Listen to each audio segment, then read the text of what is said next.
To get rid of those pesky ads, request stories, listen to unlisted and bonus episodes, and to chat with the gang, support us by clicking the description link. Surprise shots, surprise shots. We don't know what they are because they're a surprise. Wow.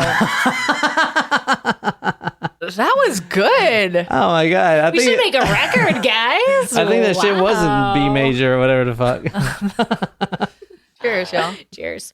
All right, let's get started. I know what I'm here for. I know what people want from me. Well, and Trim, thank you for your encouragement. Yes, it's difficult, but it's not because I want to do things right this time. Just hope that don't let me get to where I was before. Like someone like literally smack me and be like, you need to stop. But I'm not going to go where I was before. I'm changing my lifestyle. You talking about the drinking? Yeah. All that boozing. Well, I will say that like I was drinking a lot, not excessively, but I would drink every night, have a couple of beers every night, and then I stopped drinking. But by the time I like stopped drinking and was only drinking on Saturdays, I'd already gained a lot of weight. So maybe that will make a difference. Yeah. For sure. You just need to get on some Adderall, dude. And then some kratom on top of that shit. I'm running out. I'm and then this would be your. This would be all you want right here. Because I don't eat shit anymore, man. I know you always like, do you want something to eat? No. Well, then Hell no. Then your body really needs hungry. Nutrients, though. Yeah, not until I get them sick abs. We are not promoting Sick any abs. sort of eating disorder on this podcast. Anyway, We're actually going to 2019 tonight. We're going to Michigan, so this is obviously not going to be a cannibal story at all if it's in Michigan. Can you describe this person for us, somebody? he has fuchsia hair. I'm going to say fuchsia. Yeah, magenta. Receding hairline. What do you think he I'm does? going to say he's I'm going to say he's in his 30s. What do you think he does? A graphic designer. Oh, I was going to say computers. Do you think he's gay? I don't know. You can't tell just by looking at someone. You can't tell he's gay? No. Like, I'm not trying to be mean, but you can't tell? Do you mean the hair? Like the hair? Yeah, the hair. I mean, you could have colored hair if you're like really like punk All right, rock, you know? Maybe, I don't know. Although, is that an earring right there? Is that that's meant to be a signal? Yeah. Is it a daith piercing? It's in the right ear. That used to be a signal when guys had ears pierced. They were supposed to be like side, the left side was the straight side and the right side was the gay side. I remember that. But so this guy has purple hair. This is Kevin Bacon, and this is a post by his friend Michelle Myers and his roommate. So he was living with Michelle Myers, and this is in Michigan. And if you want to read what her post says on Facebook. My friend Kevin Bacon is missing. He was last seen leaving my house on December 24th at 5:23 p.m. to meet with a stranger from a dating app, likely GrindR. He said he was meeting someone in Swartz Creek and that he would be back later that night, but he has not returned home. His phone has been off since approximately 6:20 p.m. It is unusual for him to turn his phone off when he's out and also not like him. So that's scary. That's Kevin Bacon. That's who everyone knows. No, this story. Gosh, like the dating apps are so. Yeah, how are you supposed to find someone if like dating apps are the main way that you meet someone, and then there's all of these people that like kill people on them? I mean, think about how many people don't get killed on dating apps. Well, yeah, but still, like it's a hazard. I mean, it's only like 1 out of 100 people. That okay, get first killed. of all, I feel like it's a little. Your odds are less using it as a male. First of all, not if I'm on GrindR. I understand. I'm just saying, odds are not great for females in crimes or anything. Us, yeah. Well. All right, so Kevin Bacon. Actually, let me show you what Kevin Bacon said. Like the Kevin Bacon. Like the actual Kevin Bacon. The actor Kevin Bacon? Yeah, because They're get that out of the way. both actually Kevin Bacon, so. Yeah, but let's just get that out of the way. Kevin Bacon did respond to this murder right here. And this is his Instagram page. I think this is pretty cool that he said this. If you want to read that. For obvious reasons, I'm thinking this morning about the friends and family of this young person, Kevin Bacon. His life was taken from him much too soon. His love was hairdressing. I bet he would have done a great job on this mess on my head. R.I.P. KB. So I think that's kind of nice. cool. Aww, Yeah. that's a really sweet statement. Because he was probably getting barraged, honestly, by I mean, because the Kevin Bacon name, is very unique. Now, this was in 2019. I think this story would still be sort of popular, but definitely a lot more popular because of the name, obviously. You know what I'm saying? And also, I don't know if he was named that on purpose. Like, his dad's name is Carl Bacon. And, I mean, this guy was 24. Kevin Bacon was an actor before that, right? Yeah. I wouldn't name... I mean, Could have been named after Kevin Bacon? Yeah. Yeah, that's a good point. So anyway, that's who we're talking about tonight. So this was a 25-year-old who went on a GrindR date. Like I said, Michelle Myers was the roommate. She posted that on Facebook. This was Christmas Eve, 2019. Basically, Christmas Eve, 2019. He leaves her home, so his roommate, Michelle's home, around 5:20 p.m. That was on December 24th. He meets a man on GrindR, which he's done before. So this is, kind of a routine thing. And he didn't show up on Christmas Day, the 25th, at his family's for their usual Christmas dinner. That's when the family knew that something was really wrong. His car was found in Clayton Township, and his father, Carl Bacon, said that his son's cell wallet and bag of clothes was also found in the car. Now, the Michigan State Police is who investigated this, and they went ahead and did the missing person report, but the cell phone that was found in the car led to the location we're about to go to now of the GrindR date, and the GrindR date is the one who killed him. And the phone, I mean, because the messages was in there, come to my house, whatever. You know what I'm saying? And like, even in that Facebook post by the friend, they knew that, that's kind of online dating 101. Tell somebody that you're going out to meet someone and, where, and that you plan to be back, blah, blah, blah, stuff like that. Yeah. The cell phone in the car that was off, the battery was dead, obviously. That's what led police to go to the location where they thought Kevin Bacon would be. Quote, I believe the conversation contained things they wanted to happen, the First Lieutenant David Kaiser said of what was on the GrindR conversations between Bacon and this date. Quote, I don't know exactly what acts were discussed, but I know they were sexual in nature. So it was kind of a graphic conversation. They knew they were going to hook up or whatever. Now, this guy, the date, who I'm about to show you, was twice as old. This is the guy that he met online. Can you describe this man? Oh, I remember seeing his picture when we did the headlines. He looks like a mountain man. Yeah. And you said you thought he looked like Robin Williams. Yeah. Robin Williams, right? Kind of. I can see it. Like, I mean, you just give him a volleyball and... Wrong movie again. That's Castaway. That's Tom Hanks. I know. He did this when we were doing I can kind of see a John Hamm if you take the beard away. No, that's Robin Williams. Look at the eyes, dude. I do see the Robin Williams a little bit more. Do you not see the Robin Williams? I see the Robin Someone Williams. Someone else will come up with a better celebrity compare, but for now, that'll work. No, I think Robin Williams. So he's got a very Ted Kaczynski kind of vibe going on. Very mountainous, very unshaven. On December 28th, Police Sergeant Terry Burden receives a call. Now, this is from the family after the missing person report was filed, obviously. The family finds the phone, and this officer, this police sergeant, has to go do a welfare check at this man's house. This man is a Mark David Latunski. Okay. This is at 703 Tyrell Road, Maurice, Michigan. All right, this is the guy's house right here. Oh, yeah, it doesn't even have a street view. So this is very rural. There's got to be some cannibalism shit. That's a farmhouse, perhaps? A shack? A street? Damn, why didn't Google Earth go down that road? Weird. Oh my God, if you're going to a date's house, what would you think if you're driving on this road? I mean, because it was not dark yet, so he's like out here. I still wouldn't be comfortable. I would be meeting someone in public first before agreeing to go back to their abode. Correct. Yeah.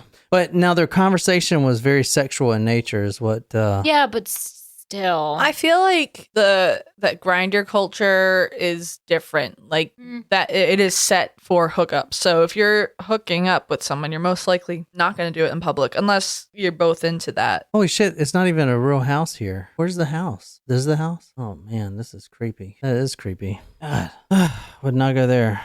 The police sergeant, Terry Burden, he does a welfare check. He shows up at 703 West Tyrell Road in the Bennington Township, and a man, Mark David Latunski, answers the door, and he grants police access to his house. They say, hey, we're looking for a missing person. Kevin Bacon, have you seen him? No, I haven't seen him. You can come in and check. They did find the body, though, in a secret room, not visible. It was like one of those bookshelf rooms, apparently. Oh, yeah. Yeah. I haven't. So the actual photos of the case are not available or anything yet, but apparently it was a secret room like behind something that you couldn't find. Inside that secret room is where they found the body. I've kind of always wanted to have a secret room. I have a secret bed. So in the police report, under Miranda warnings, Mr. Latunski admitted to the murder of Mr. Bacon. Mr. Latunski stated he used a knife, stabbed him in the back one time, then slit his throat. Afterwards, Mr. Latunski stated he wrapped rope around the ankles of Mr. Bacon and hung him from the rafters of the ceiling. In addition, Mr. Latunski admitted to using the knife to cut off Mr. Bacon's testicles, which he later consumed. The police, during that welfare check, they walk in and see the body of Kevin Bacon. He is strung up, almost like the Ed Gein story where he strung up the Bernice Warden, and then gutted her. But this guy was strung up. He was found dead, naked, and hanging by his ankles. And then he was castrated as he slit the penis off from a further report I see. And then he slit the testicles off and then cooked them upstairs. Both? Yeah, but he only ate the testicles from what Franks and beans. From what this is saying.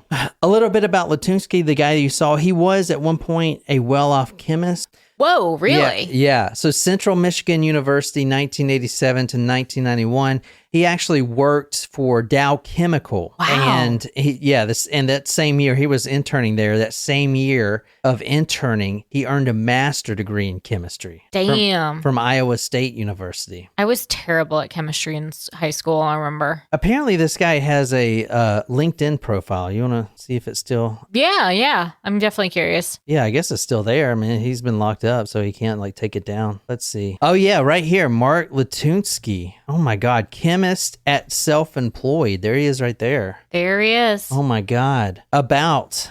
Mark Latunski received a BS in chemistry from Central Michigan University. He worked in the barrier resins division, Michigan, characterizing the rates of decompositions of polymeric materials. What the fuck? Seems pretty smart. Yeah, sure. As a research chemist, he holds multiple patents. Jesus Christ. Wow. Yeah. It's not what I was nuts. expecting at all. Yeah, so this guy, Kim, he got his first, he got his bachelor's in 1991, it seems, and then he's worked as a chemist ever since. Until 2007, he was working at Flint Group and then American Chemical Technologies until 2019. And then after that, I guess it just says self-employed. What does a chemist do that's self-employed? That seems like a meth dealer or meth maker. Chemist?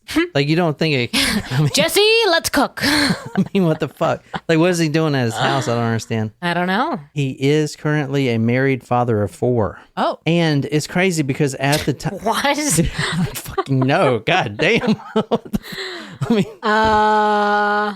Latunski, the next day, so this was Christmas Eve, the next day after the murder, and he hung him up and ate his testicles. Latunski spends time the whole Christmas day with his estranged husband, Jamie Arnold, and Latunski was, quote, acting as normal as he can be. So he is a gay man. He had a husband? Yes. Okay. Estranged husband. Estranged husband. Estranged. And they had 4 adopted children? I think the children are biological. So he does have an ex-wife, Emily Latunski, that says that her ex-husband had a long history of mental illness.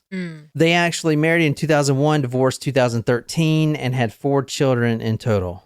This was their marital home where he was bringing these men. Gotcha. A little bit more about the murder. Like I said, Latunski stabbed Bacon twice in the back of his neck, strung him up, sliced his throat. He castrated Bacon with a knife, took the testicles out, and then cooked them and ate them. Quote, the defendant told the investigators that he often eats Rocky Mountain oysters, bull testicles, and decided to do the same with Bacon's body parts. After Mr. Bacon was dead, did you remove part of his body, specifically his testicles? Yes, I did. Did you move those testicles to the kitchen? Yes, I did. Bacon's DNA was found in a skillet on a stovetop inside Latunski's house, and Latunski's DNA was found on the handle. Quote, he went upstairs. He saw that, in his words, it was a new moon, Michigan State Police Department Detective Sergeant James Moore testified.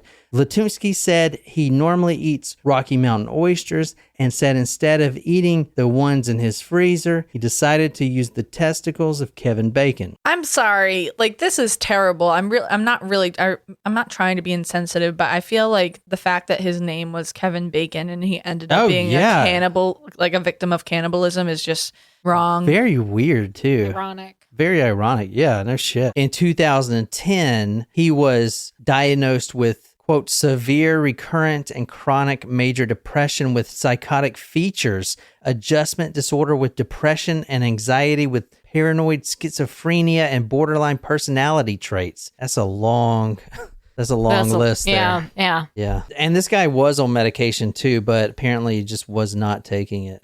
She says when he does not take his medication, he'll watch torture horror movies, talk to himself, stay out all night, threaten to get rid of his children's animals, claim their son isn't his child, and fail to shower and shave. Wow. Jesus Christ. So this was in the, she said that in the divorce papers in 2013. Wow. Reading from that, he's kidnapped his own children by failing to follow custody plans, kept her children from leaving her home, and made frivolous claims to child protection services, and claimed she and her brother were trying to murder him by poisoning a well. It sounds like out of a cartoon. What the fuck? This guy drinks out of a well. I mean, which is not weird, but like for this dude, I feel like it is. It's just a whole lot of oddness to this person. So Kevin Bacon wasn't actually the first man that he's met on GrindR. One man, a New York man born 1973, actually fled Latunski's home prior to this event.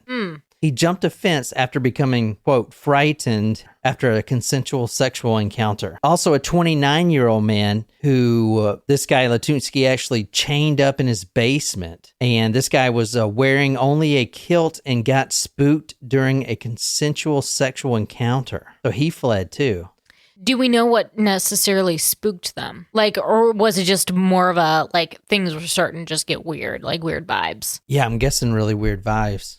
All in all, police were called to his house about a dozen times in the last 10 years. That's a lot. Yeah, so he was using not only GrindR, but also a website called rent.men. I guess .men is like .com. I didn't know that was a thing. Yeah, there's like 1,000 of those .com things. There's like .pizza. So like if you're a pizza shop, you could be like Marcos.pizza or whatever. Interesting. I didn't know that. Yeah, so there's a lot of those. So I guess men, I don't know. Latunski, as a chemist, was actually fired in 2019.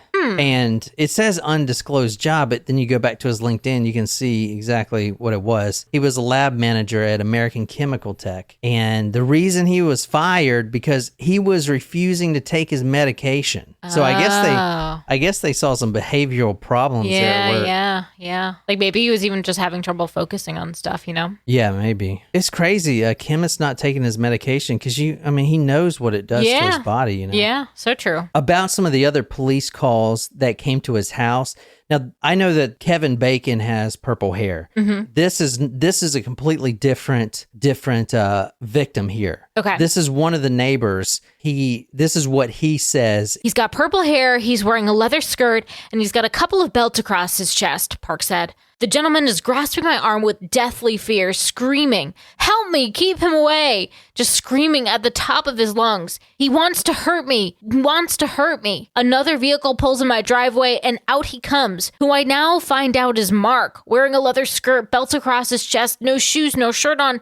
His beard is braided, a very odd-looking gentleman. A lot of the victims that are out there, and by victims I mean the ones that fled, there's only a couple of them that came forward, obviously, because this is, you know why, right? They don't want to be public. Right. I mean, because maybe they were in relationships, you know, with other people, or perhaps not out. There could be a whole host of reasons. Yeah. So there's probably a lot of people then that were freaked out by encounters with this guy. No, this is a current case. Obviously, we've done this on True Crime Headlines. This is currently going on. The latest thing, what you're seeing now in the news, is that although he's confessed to the murder, he's saying that his story now is that Kevin Bacon was actually suicidal. And Latunski reportedly confessed to investigators that he told Bacon he could help him disappear. And then he... but that's what he's going... But that's interesting that he is going bad as like... He said he stabbed Kevin Bacon in the neck twice. And then, because he wanted to die, this guy was suicidal. Kevin Bacon was suicidal. But that didn't kill him, which is why Latunski slit his throat. Quote, he claimed he did this to ensure Bacon did not suffer. That's what he's saying. He's saying that he asked for this. It's like that German story we covered. The Armenes, or whatever his name is. Like the guys that asked to be eaten. Yeah. But apparently Kevin Bacon was really well known, really well loved, and was really good at his job. This is a little rock that they painted for him.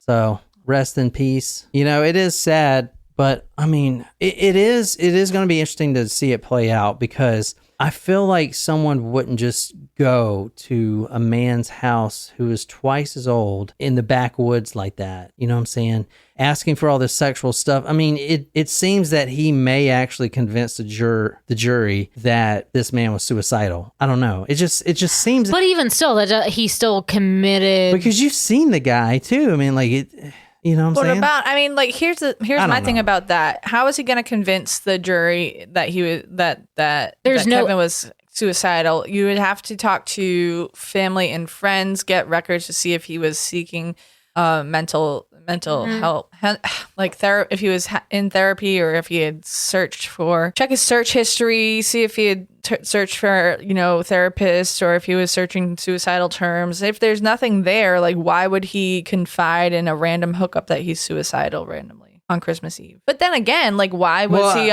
going on Christmas Eve and not spending it with his family? Well, then again, Christmas is the time where most suicides happen, right at that time of year. That's the most suicidal time. I don't know why. I guess because people are just unhappy, sad and alone. I think it will be hard to prove, but also I don't think that necessarily changes the case against the person who ultimately killed him. Like ultimately he still killed a person, whether the person wanted it or not, right? Like it doesn't matter. Yeah, it's honestly not seeming like Latunski even gives a shit really that he's in prison. In this paper from February 2020, he went on some kind of hunger strike and he passed out in his jail cell. He was completely unconscious and unresponsive. And this says, quote, after responders used smelling salts, he quickly came around and was transported to the hospital. After being evaluated, he was returned to jail. And the Michigan Police Special First Lieutenant David Kaiser said, quote, it appears he has not been eating since he was lodged. Wow. So he's been not eating, which is crazy for a cannibal. You think, I guess they don't have. Not quite his taste in the lunchroom, perhaps. Oh my, that would be fucked up if the guards were messing with him by giving him like a vegetarian diet, Well, I mean, we know he doesn't only eat human flesh. Yeah. So his mental illness history goes back quite a while. In 2013, there was a police call response to his location, and this is in 2013. He claims to the police that his name was William Gregory Dean, and once they probed him about it, he says he actually killed Mark Latunski. Like he's Mark Latunski. He tells the police that he's just killed Mark Latunski. And he introduces himself as William Gregory Dean. That's so... Isn't that like the plot of The Talented Mr. Ripley? I don't know. Is that... I haven't seen that one. Something kind of similar. It's really good with Matt Damon, Jude Law. I mean, I don't know. I haven't seen it. Maybe, though. This is a crazy story. All right, guys. Well, I guess that's it, unless y'all have anything. No? All right. Well, until next time, good night, you lovely, lovely people.